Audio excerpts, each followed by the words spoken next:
Question: is it actually worth it being a frugal person? Frugal living, is it actually worth the effort? And here is my take on the matter. Good morning, good afternoon, good evening. This is Jan. Welcome to another episode on this channel, the Save Money and More with Jan channel. How you doing today?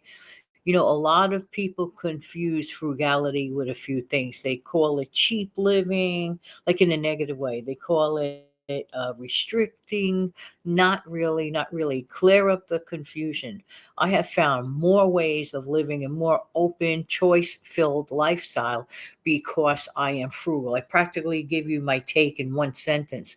For me, yeah, frugal living is actually worth the effort. And I am glad and grateful for all the tools that I built up in my frugal toolbox. I got into that not that long ago. My frugal toolbox contains some things, some items. You can't see them, you can't touch them, but you could practice them.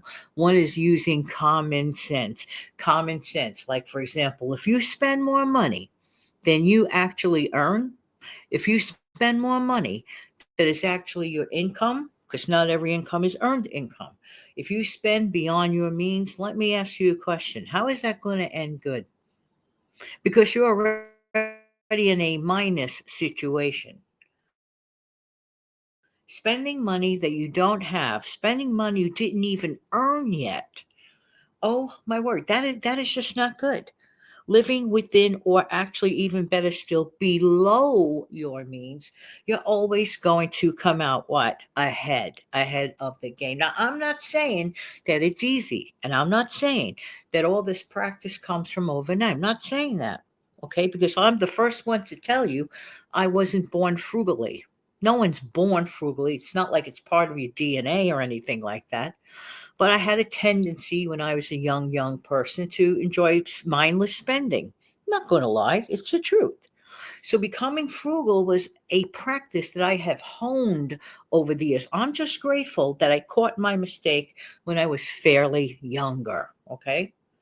Oh, by the way, my parents had no problem saying no to me if I was to ask for something and I couldn't get it. The answer was no. No apologies about it either. The best thing my mom and dad taught me that in life, sometimes you're going to get a no. Sometimes you're going to be turned down. Best thing my parents taught me. Thanks, mom and dad. I know you're listening to me in heaven. I know you are. I am grateful for it.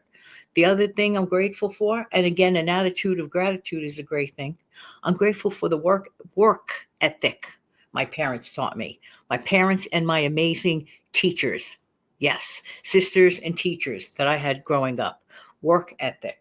That it feels good to get up and go to work and put in an honest day's work. And for whatever little bit you get, you're grateful for it and proud of it because you worked for it. Grateful, grateful, grateful. I say it unapologetically. Again, thank you, mom and dad. Thank you, teachers. And thank you, anyone that has influenced me in a great way. See, this is why there's a lot of frustration today because there's a lot of confusion today because sometimes people have difficulty saying no to their family. Sometimes you have to say no because in real life it's not always a yes. Let's remind ourselves of this. In real life, it is not always a yes. I'll give an example. I create videos every single day of the year. I give what I consider pretty good, important messages, right? But for whatever the reason, I don't know the reason, whatever the reason, this channel never grows. It just doesn't. It grows deep. It does not grow wide. It does not get a lot of clicks. But guess what? I'm okay with it. I've made peace with it. There was a time, oh my word, oh, I want to hit 5,000. I want to hit 5,000 subs, like as if it really and truly means anything. Now, five is my lucky number. Don't get me wrong. I really do like number five. It's the day I was born. I was born on the 5th. I like $5 bills. I like to collect them. By the way, try that trick every once in a while. It's a fun, frugal, challenging game with savings. Every single time you see a $5 bill, you just literally set it and forget it and time yourself. Say that you put yourself on a timer for, let's say, the next 12 months, or maybe you just want to do it for 6 months. Put away fives, put away fives, put away fives, put away fives, right? Don't use everything plastic to convey a purchase, okay?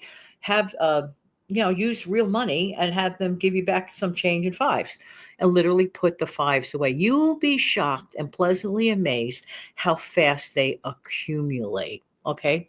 But getting back to me and not obtaining 5,000 subs on a platform that I've been on since 2018, soon to be celebrating my anniversary coming up.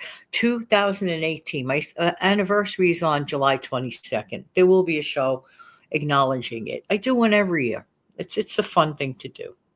But the channel never grows wide. It has grown deeply because I have gotten to meet, so to speak, without meeting them in person, without speaking to them directly, but through the comment section. I have spoken in that manner to some people, some listeners on a daily basis, not for a minute, not for a week, not for even a month, but now we're going on for a few years. So to me, that denotes success. That is my version of success. There you go. Everybody's version of success is different. But getting back to frugal living, is it worth the effort? Yes, it is. For example, let's say that you want good quality furniture, right?